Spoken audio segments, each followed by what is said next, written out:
수고 이런 제목으로 말씀을 나누겠습니다.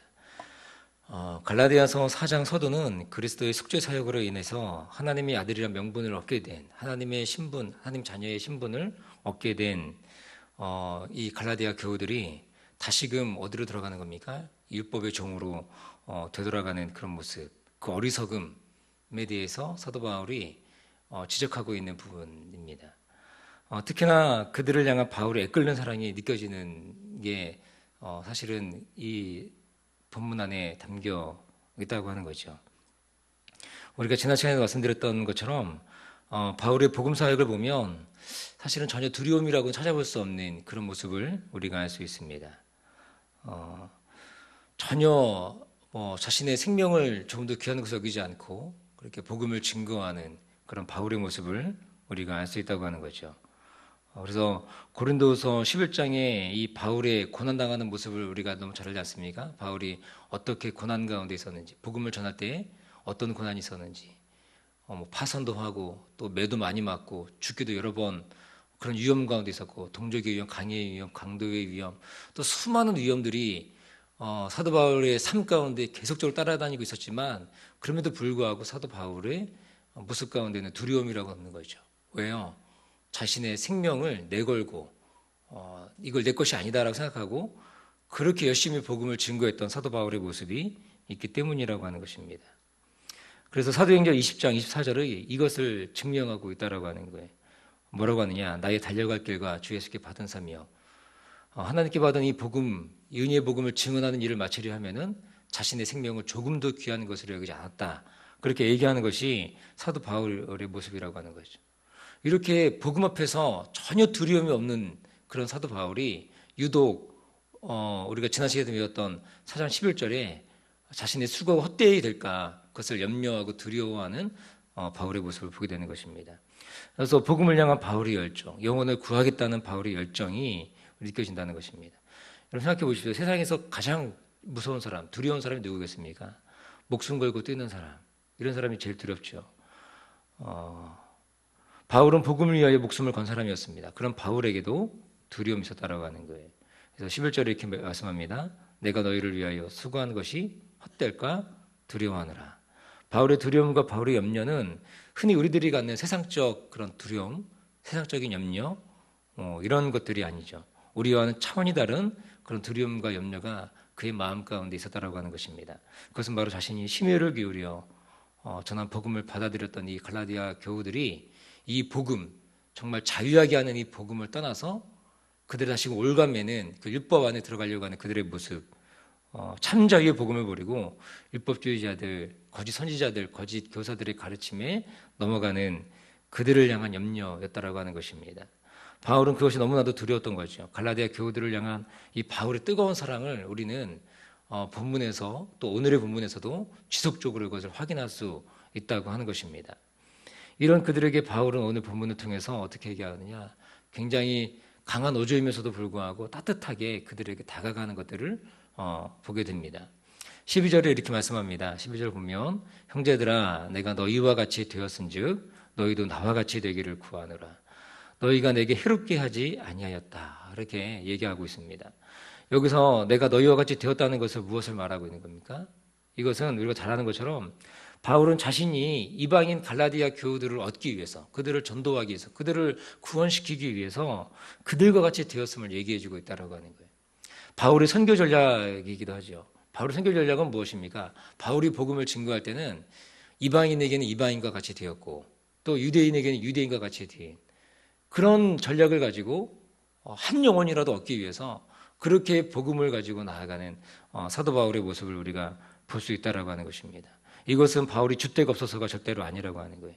다만 정말 한 영혼이라도 얻기 위해서 그렇게 이방인에게는 이방인과 같이 또 유대인에게는 유대인과 같이 율법 있는 사람들, 그 유대인들에게는 그렇게 나아가는 바울 자신이 유대인 아닙니까? 그리고 또 헬라 문화권 살았기 때문에 양쪽에 있어서 다 복음을 잘 증거할 수 있었던 사람이 사실은 사도 바울이라고 하는 것입니다. 그래서 그런 마음과 그런 열정을 가지고 사도 바울이 어찌하든지 그 한 사람의 영혼을 얻기 위해서 그렇게 나아갔다는 거죠. 그렇게 나아갔을 때 그때 이 갈라디아 교우들이 사도 바울에게 행했던 모습은 무엇이냐? 우리 12절 하반절에 보면은 너희가 내게 해롭게 하지 않았다. 그렇게 얘기하고 있는 거예요. 그러니까 바울에게 그러니까 해가 되지 않게 했다. 그러니까 의롭게 대하지 않았던 사람이 단 한 사람도 없다. 너희가 다 나를 웰컴해주고 환영해주고 좋아해줬다. 심지어 사도 바울이 본문에 보면 굉장히 육체적으로 연약한 모습이 있었음에도 불구하고 그럼에도 불구하고 그를 향하여 따뜻하게 대해줬다고 하는 것들을 말씀해주고 있다고 하는 거예요. 굉장히 호의적인 태도였다고 하는 거죠. 이런 태도는 나중에 바울이 질병 때문에 고통당했을 때 아주 잘 드러났는데 이때 어떻게 됩니까? 눈이라도 뼈어줄 수 있을 정도. 이 15절에 나타나는데 눈이라도 뼈어줄 수 있을 정도로 너희가 나를 사랑했다. 우리는 서로 그런 관계였다. 이것을 얘기해주고 있는 거예요. 바울이 갈라디아에 머물고 있을 때 육체에 약함이 있었던 것 같아요. 그것으로 인해서 더 오래 머물렀던 것 같습니다. 13절에 보면. 그래서 그것이 계기가 되어 복음을 더 열심히 증거했고 또 서로가 신뢰하며 서로가 사랑하는 그런 관계로 그렇게 발전이 잘 됐던 것 같습니다. 근데 여기서 육체의 약함을 말할 때 많은 학자들이 그 15절에 근거하는 거죠.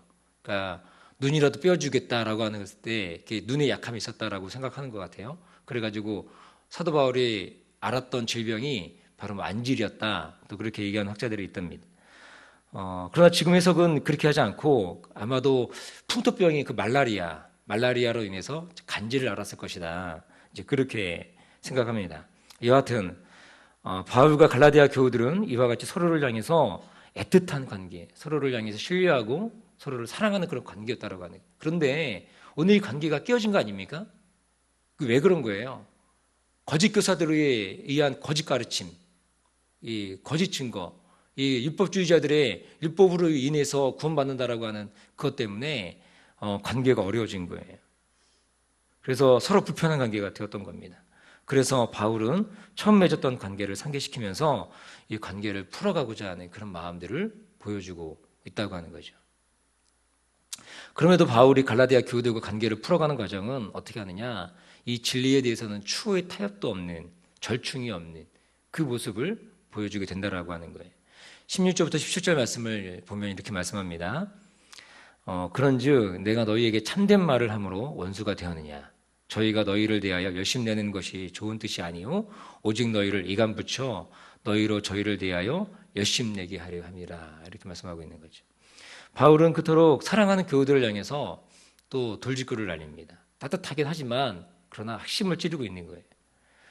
여기서 참된 말이라고 하는 것이 무엇이냐라고 하는 거죠. 참된 말. 이것은 바울이 예전에 전했던 복음, 그렇게 말하는 것이냐, 이 복음을 얘기하는 것이냐, 뭐 그렇게 볼 수도 있지만 더 정확히 말한다면 이건 뭐냐면 바울이 오늘 갈라디아서, 그러니까는 갈라디아 교우들이 복음을 버리고 다시 유대주의자들이 얘기하는, 율법주의자들이 얘기하는 것에 넘어갔다라는 소식을 듣고 나서 어떻게 하는 거예요? 편지를 쓰는데 분노의 편지를 쓰는 거예요. 뭐 안부 인사도 생략해버리고 곧장 본론 들어가면서 너희들 어쩜 그럴 수 있느냐, 그러면서 다른 복음 전하는 자들에게 화가 있을 것이다, 저주를 받을 것이다, 그러면서 너희들 내가 도저히 이해하지 못하겠다 이러면서 막 저주에 그리고 또 분노에 이런 편지가 초반부터 나온다고 하는 거예요. 다른 복음으로 인해서 마음이 떠난 그들을 도저히 이해할 수 없는 이런 마음을 쏟아붓혔다는 것입니다. 갈라디아 교우들을 이렇게 막 강하게 책망하고 막 몰아붙인 거예요.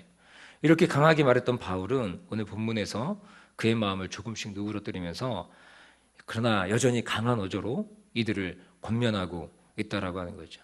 그래서 여기서 말하는 참된 말이라고 하는 것은 초반에 얘기했던, 자기가 강하게 얘기했던 그 부분들을 이렇게 얘기하는 거예요. 그러면서 이제 조금씩 자신의 마음을 이제서야 좀 편지 중반부 후반부 오면서 누그러뜨리면서 그들을 향해서 이제 우리가 옛날에 어떤 관계였냐, 우리가 서로 사랑하는 관계 아니었냐, 너희들이 나를 향해서 눈이라도 뼈줄 정도로의 그런 사랑을 표현했던 그런 관계가 아니었냐, 이걸 얘기하고 있다고 하는 거죠. 그러면서 갈라디아 교우들에게 조용히 다가와 다른 복음을 전한 그들의 실체가 무엇인가를 드러내주고 있다고 하는 거예요. 그게 17절인데 다시 읽어드립니다. 저희가 너희를 대하여 열심내는 것이 좋은 뜻이 아니라고 하는 거예요. 오직 너희를 이간 붙여 너희로 저희를 대하여 열심내게 하려 합니다. 이렇게 얘기하는 거죠. 그러니까 그들이 열심이라고 하는 건 좋은 열심이 아니다 라고 하는 거예요. 여기서 이간 붙여라고 하는 단어가 그 헬라로 보면 에클레이사이 이런 단어거든요. 뜻이 뭐냐면 내쫓다 또는 제외시키다 또는 배제하다 이런 뜻입니다. 즉 이 단어는 누군가를 어떤 단체, 어떤 혹은 뭐 그런 구성원들과의 교제를 금지시키거나 그 속에서 배제시키는 그런 뜻입니다. 그렇다면 누구를 누구에게서 배제시킨다라고 하는 거예요. 여기 이간부차라고 하는 것이 그것은 갈라디아 교인들을 현혹해서 바울이 전한 복음과 그 신학 공동체로부터 이 배제시키는, 떨어뜨리는, 제외시키는 그런 모습이라고 하는 것입니다. 결국 율법주의자들이 외면적으로, 이 표면적으로 보여지는 갈라디아 교우들을 향한 열심을 내는 것, 이것은 사실은 좋은 것처럼 보이지만 실제로는 자신들만을 위한 악한 모습이라고 하는 것입니다. 악한 의도로 열심을 내어서 성도들을 이 진리에서 배제시키는 모습이라고 하는 거예요. 이간부처라고 하는 것은. 그래서 진리에서 그들이 떨어져 나가도록 참된 진리가 무엇입니까? 예수 그리스도의 십자가의 복음, 참 자유의 복음, 은혜의 복음이라고 하는 거예요. 근데 이것을 이제 분리시키는 것입니다. 율법주의자들이. 그래서 바울은 이렇게 아주 직설적으로 갈라디아 교우들을 현혹시킨 자들의 정체를 드러내고 있다고 하는 거예요. 오늘 한국 교회에도 많은 이단들이 있지 않습니까? 그 이단들이 특징이 뭐예요? 예수 그리스도의 참된 복음에서 그들을 배제시키는 그런 모습이라고 하는 것입니다. 우리가 그들을 바라볼 때 어떻게 되는 거예요? 분별하며 바라보는 모습들이 필요하다는 것이죠. 그러면서 바울은 18절에 자신의 열심에 대해서 이렇게 설명합니다. 자신의 열심이 그 뭐냐? 이건 좋은 일에 대하여 열심으로 사모함을 받는 것이다. 이렇게 얘기하고 있어요. 바울은 거짓 교사들, 율법주의자들의 열심과 달리 바울 자신의 열심은 좋은 열심이다. 내가 너희를 향한 열심은 진리를 향한 열심이다. 이걸 얘기해주고 있는 거예요. 진리를 품고 말하는 열심을 너희들은 받아들여야 된다. 다시금 받아들여라. 이렇게 얘기하고 있는 거예요. 그러니까 율법주의자들의 열심은 좋은 뜻에서 한 열심이 아니기 때문에 너희에게 좋은 것이 될 수 없다. 그러나 나의 열심은 좋은 것이다. 이런 의미를 담고 있다고 하는 겁니다. 그러면서 바울이 자신의 진심을 담아서 고백하는 거예요. 이렇게 얘기하면서 진짜 자신의 속마음, 진짜 마음, 진심 이걸 얘기합니다. 뭐라 그럽니까? 나의 자녀들아. 그렇게 얘기하는 거예요. 보면 19절에 시작하면서 뭐라 합니까? 나의 자녀들아. 그렇게 얘기하는 거죠. 바울에게 있어서 갈라디아 교우들은 자신이 낳은 자녀였어요. 사실은 사도 바울이 개척했던 많은 교회들이 다 그렇죠. 그러니까 사도 바울은 뭐 결혼해가지고 자녀가 있는 게 아니기 때문에 자기가 정말 생명을 걸고, 그죠? 여기 뒤에 보면 나오겠지만 해산하는 수고를 거치면서 그렇게 낳았던 사람들이 누굽니까? 그게 자신이 개척했던 교회에 사랑하는 교우들이라고 하는 것입니다. 그들을 향해서 이렇게 얘기하는 거예요. 나의 자녀들아.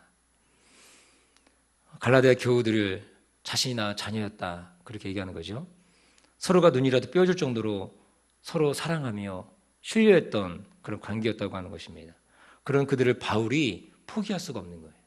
그러면서 갈라디아 교회의 소식을 들은 이후에 이렇게 편지를 하고 있는 바울의 모습을 볼 수 있다는 것입니다. 그러면서 고백하는 것이 무엇입니까? 19절 하반절에 보니까 다시 너희를 위하여 해산하는 수고를 한다. 이렇게 얘기하고 있다고 하는 겁니다. 바울이 이처럼 수고로의 편지를 쓰는 이유는 뭐예요? 이처럼 바울이 그들을 향하여 이렇게 막 평상시와는 다르게 이렇게 막 편지를 쓰는 뭐 안부의사도 생략하고 굉장히 거칠게 막 급하게 이렇게 편지를 쓰는 이유는 뭡니까? 다시 그들을 얻고자 함이라고 하는 것입니다. 그들을 다시 낳고자 함입니다. 그들과 다시 사랑의 관계, 신뢰의 관계를 회복하고자 함이라고 하는 것입니다. 그리고 가장 중요한 건 뭐예요? 다시금 이들을 복음 앞에, 참된 진리의 복음 앞에 이들을 세우기를 원하는 그런 모습이라고 하는 것입니다. 그러면서 바울은 20절에 이렇게 얘기하는 거예요. 그렇게 쭉 얘기하면서 또 뭐라 그러냐? 내 음성을 변하게 하려 함은. 그죠? 내 음성을 변하려 함은. 그 음성을 변하게 한다는 것은 무엇입니까? 내가 음성 변조한다 그런 얘기예요? 그게 아니죠. 지금껏 강한 어조를 지책하는 것이었다면 이제는 이 강경한 어조를 바꿔서 내가 아주 부드럽게 너에게 얘기한다. 온유한 태도로 여러분들에게 다가간다. 그렇게 얘기하고 있다고 하는 거예요. 내가 너희들을 그렇게 대하겠다. 그렇게 얘기하는 것입니다. 이것이 무엇입니까? 이게 아비의 마음이죠. 자녀를 향해서 그렇게 잘못되는 것을 바라보면서 질책하고 책망하는 마음이 있으면서도 그러면서도 뭐예요? 그들을 향해서 사랑하는 자녀들을 향해서 따뜻한 마음이 있는 아비의 마음을 보여주고 있다라고 하는 것입니다. 이것이 바로 아비의 마음이고 오늘 본문에 드러난 바울의 심정이라고 하는 것입니다. 그러면서 바울은 그들의 상황을 더욱 알고 싶어 한다라고 하는 거예요. 그러니까 그들을 향해 혹시 오해하는 마음이 없을까? 내가 너희들을 더 알고 싶다라고 얘기하는 거예요. 그래서 20절 마지막을 보면 뭐라고 되냐면 너희를 대하여 의심이 있다 이렇게 얘기하죠. 의심이 있습니다. 그 의심이 있다고 하는 것은 너희를 향해 내가 의심한다 이런 뜻이 아니고, 이 헬라어로 보면은 호티 아포르마이라는 단어인데 이 뜻이 뭐냐면은 어떤 상황이나 사실에 대해서 확실히 아는 바가 없어서 당황스럽다 이런 거예요. 그러니까 내가 너희를 직접적으로 대면한 게 아니기 때문에 그러니까 소식을 들어서 아는 거기 때문에 내가 확실히 모른다. 그래서 내가 좀 당황스럽다. 그렇게 얘기하는 거 아닙니까? 즉 이 뜻은 뭐냐면 바울이 직접 갈라디아 교우들을 만났었기 때문에 그들의 상황을 잘 알 수 없다. 그럼과 동시에 뭐예요? 내가 너희들을 직접 만나고 싶다. 그래서 이야기를 나누고 싶다. 이런 의미가 포함되어 있다고 하는 겁니다. 이처럼 바울은 복음으로 나온 아버지로서 갈라디아 교우들을 향한 어떤 마음을 보여주는 거예요? 사랑을 보여주는 거예요. 그러니까 바울이 그토록 뭔가 질책하는 것 같고 강하게 얘기하는 것 같고 그들을 힘들게 하는 것, 이게 아니고 진짜 사랑하는 그런 마음들, 아버지의 마음, 이것을 보여주고 있다라고 하는 것입니다. 사랑하는 교회 여러분, 오늘 바울의 심정을 우리가 잘 아시겠죠? 바울은 그들을 아버지의 심정으로 품고 있다고 하는 것입니다. 그들을 끝까지 포기할 수 없는 아비의 마음을 보여주고 있다라고 하는 거예요. 우리의 가족들을 바라보면서, 여러분들의 가족들을 바라보면서, 그리고 또한 우리에게 맡겨진 영혼들을 바라보면서, 여러분 가족, 자녀나 남편이나 아내나 아니면 부모님 바라보면서 여러분 우리가 어떤 마음을 품어야 되겠습니까? 끝까지 포기하지 않는 마음. 오늘 사도 바울이 갈라디아 교우들을 향해 가졌던 그 마음처럼 우리가 그들을 해산하는 수고로움을 가지고 내가 끝까지 포기하지 않겠다라고 하는 그런 마음들이 우리 가운데 필요한 것입니다. 우리가 이런 바울의 마음을 좀 본받기를 원합니다. 이제 얼마 후면 우리 교회에 이제 홈커밍 데이가 있습니다. 잃어버린 영혼들, 사랑하는 나의 가족들, 그들을 향해서 우리가 해야 될 것은 지치지 않고 지치지 않는 마음으로 그들을 품고 기도하는 모습, 이것이 좀 필요할 것입니다. 그리고 그들을 다시금 해산하는 수고로움이 있다 하더라도, 그죠? 수고로움이 있다 하더라도 다시 내가 그들을 품겠다. 내가 다시 그들을 낳겠다. 이런 마음을 가지고 우리가 한 영혼 한 영혼을 대하고 그들을 찾아다니고, 또 그것이 혹시 사랑하는 자녀나 또 가족 중 누구 한 사람이라면 그들을 향해서 끊임없이 우리가 기도하고 품고 나아가는 일들이 필요한 줄로 믿습니다. 이런 다시금 해산하는 수고로움이 우리 가운데 있게 되기를 주님의 이름으로 간절히 축원드립니다. 기도하겠습니다. 좋으신 아버지 하나님,